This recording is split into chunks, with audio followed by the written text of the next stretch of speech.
এই সরকার আমাদের মধ্যে কতগুলো বিভাজন করে দিয়েছিল হাসিনা। মানে হুজুরদের মধ্যে মিনিমাম 20টা শাখা। কোনোদিন নিজের ঘরানার মানুষের সাথে অন্য মানুষের কারো যোগাযোগ নাই।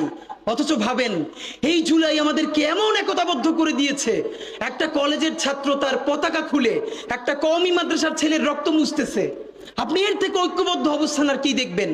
জাহাঙ্গীর, আপনারা আমরা পছন্দ করিয়েন না করি, অনেকে নাও করতে পারেন, এই জুলাই কোনোদিন সফল হতো না যদি আমাদের মায়েরা, যদি আমাদের বোনেরা ঘর থেকে হাতে বটি নিয়ে রাস্তায় না নামতেন।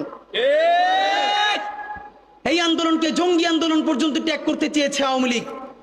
ডক্টর ইউনূস আমেরিকায় গেলেন, ওনাকে পরবর্তী জিজ্ঞেস করা হলো এইখানে কি জঙ্গিবাদের উত্থান করতে পারে?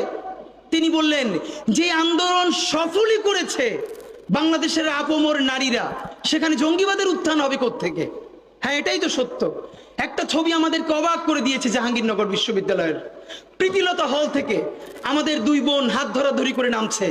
এক বোন সারা শরীর বোরকা জড়ানো, হাতে একটা লাঠি, তার সাথে তার বান্ধবী একটা টি শার্ট পরা এবং একটা জিন্স পরা, হাতে একটা লাঠি।